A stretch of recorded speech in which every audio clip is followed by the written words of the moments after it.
अस्सलाम वालेकुम। इस लेक्चर में हम ब्रीफली स्पेसिफिक और जनरल प्रोविज़न जो कि डाउटफुल डेट्स के चैप्टर से लिंक्ड है उसको डिस्कस करेंगे।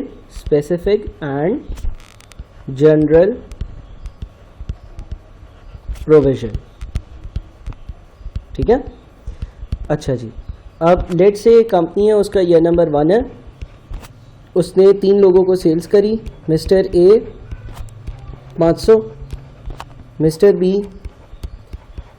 700, मिस्टर सी 400 और सेल्स का अकाउंट हुआ होगा क्रेडिट।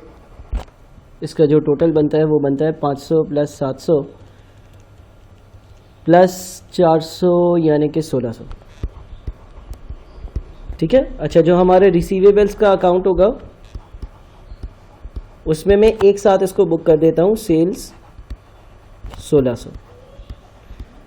अब स्पेसिफिक और जनरल प्रोविज़न में क्या डिफरेंस है? देखो, स्पेसिफिक प्रोविज़न जो है ना वो किसी एक स्पेसिफिक डेटर के साथ लिंक्ड होती है। फॉर एग्जांपल लेट्स से मेरा पास्ट एक्सपीरियंस ये कहता है कि मिस्टर ए जो है ना वो जो है मेरा पास्ट एक्सपीरियंस ये कहता है कि यार जनरली मिस्टर ए अपने 50% पैसे नहीं पे करता, या किसी भी वजह से कंपनी को यूँ लगता है कि शायद मिस्टर ए जो है ना वो 50% पैसे पे नहीं करेगा, शायद, कंफर्म नहीं है। चलो इस 50% को तुम 30% कर दो। कंपनी को यूँ लगता है कि मिस्टर ए एक ऐसा डेटर है जो 30% अमाउंट पे नहीं करेगा शायद, और स्पेसिफिकली कंपनी इसकी एक स्पेसिफिक प्रोविज़न क्रिएट करना चाहती है। अच्छा, कंपनी का जो general provision for doubtful debts का रेट है ना वो है 10%। ये जनरल रेट है जो सब पे अप्लाई होगा। तो जब मैं अपने प्रोविज़न फॉर डाउटफुल डेट्स की एंट्री पास करूँगा और मैं अपनी प्रोविज़न की वैल्यू मालूम करना चाहूँगा ईयर नंबर 1 पर, तो मैं कुछ ऐसा करूँगा कि मिस्टर ए के जो 500 रुपये की सेल्स है उसका मैं 30% लूँगा। ये स्पेसिफिक प्रोविज़न कहलाएगी। किसी एक स्पेसिफिक डेटर के 500 रुपये में से मुझे लगता है कि तकरीबन 30% पैसे नहीं मिलेंगे, यानी कि 150। और जनरल प्रोविज़न का रेट 10% है। तो टोटल डेटर्स अगर 1600 हैं और उसमें से ए जो है वो 500 रुपये का है, बकाया कितने बच गए? 1100। इस 1100 पर मैं जो रेट अप्लाई करूँगा वो 10% का रेट अप्लाई करूँगा।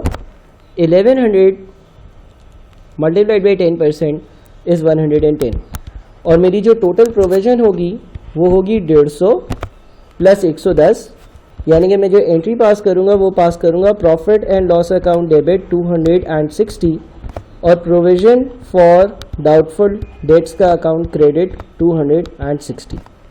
अगर मैं अपना प्रोविजंस फॉर डाउटफुल डेट्स का टी अकाउंट बनाऊं, प्रोविजंस फॉर डाउटफुल डेट्स, तो उसमें यहाँ पर प्रॉफिट एंड लॉस अकाउंट आ रहा होगा 260 पर। यही मेरा ईयर नंबर 1 का कैरी डाउन होगा और यही मेरे अगले साल के शुरू का ब्रॉड डाउन होगा।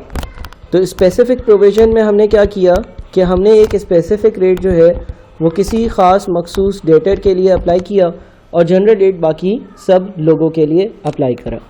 अच्छा, इस एग्जाम्पल को थोड़ा सा और बढ़ा करना हम ईयर नंबर 2 पर भी लेकर जाते हैं ताकि बात और ज़्यादा बेहतर समझ में आ जाए। ये कैरी डाउन हो गया 1600, ये ब्रॉड डाउन हो गया 1600, ठीक है। अच्छा जी, अब लेट से ईयर नंबर 2 आया। ईयर नंबर 2 में लेट से कि कुछ सेल्स हुई। मिस्टर सी को मज़ीद सेल्स हुई हैं 200 की। मिस्टर डी एक और बंदा था, उसको भी सेल्स हुई 300 की, और ये 2 सेल्स हुई हैं, यानी कि सेल्स को क्रेडिट कर दिया हमने 500 से, ठीक है। और लेट्स से कि पेमेंट्स भी रिसीव हुई, और जो पेमेंट्स रिसीव हुई वो फॉर एग्जांपल मिस्टर ए और बी से 100 रुपये रिसीव है, यानी कि कैश को डेबिट कर देते हैं हम 200 रुपये से, और मिस्टर ए जो है उसने 100 रुपये दिए, मिस्टर बी जो है उसने 100 रुपये दिए, बाकी पैसे इनके बाकी हैं।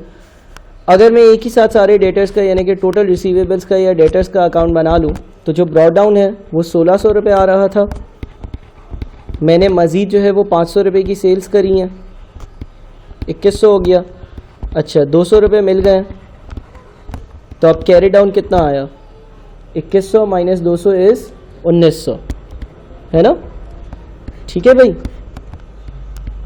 ये बात होपफुली समझ में आ गई होगी। अभी तक आप लोगों की डबल एंट्री वगैरह सारी पक्की होगी। अच्छा, इस कैरी डाउन को ज़रा एनालाइज करते हैं। इस कैरी डाउन को अगर एनालाइज करेंगे, मिस्टर ए की बात करते हैं।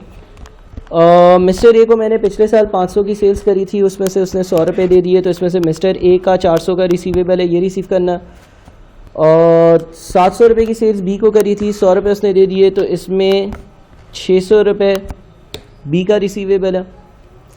सी जो इसको 400 रुपये की पहले सेल्स करी थी, 200 रुपये की इस साल सेल्स करी, तो सी का जो है वो भी 600 रुपये का रिसीवेबल है। और डी जो है उसको 300 रुपये की सेल्स करी है, तो उसका 300 रुपये का रिसीवेबल है। ज़रा ऐड करना है इसको, 600 प्लस 600 प्लस 300 प्लस 400, 1900 बनता।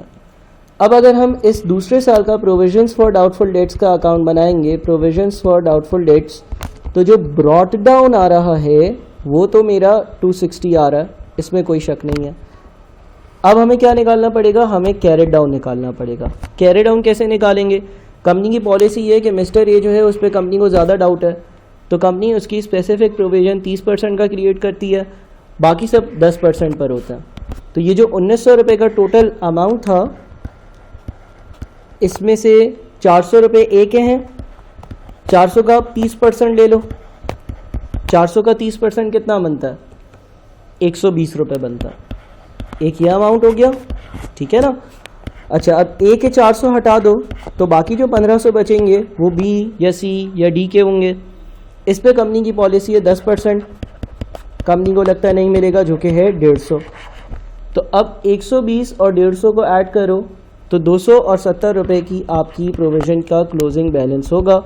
ठीक है, यानी कि टोटल 1900 रुपये में से आपको लगता है कि 270 रुपये नहीं मिलेंगे, और इन दोनों का डिफरेंस 270 और 260 का डिफरेंस, जो कि 10 का डिफरेंस आता है, 10 से आपकी प्रोविज़न इंक्रीज़ हो रही है, या आपका प्रॉफिट एंड लॉस अकाउंट में चला जाता है। ठीक है, तो होपफुली इस वीडियो में आपको एक बेसिक सा कॉन्सेप्ट मिला होगा कि स्पेसिफिक और जनरल प्रोविज़न क्या है। स्पेसिफिक प्रोविज़न जो होती है वो किसी एक डेटर से लिंक्ड होती है, फॉर एग्जांपल मिस्टर ए से लिंक हो गई। जनरल प्रोविज़न जो होती है वो एक आम जनरल रेट होता है जो सारी चीज़ों पर अप्लाई करना पड़ता है। ठीक है।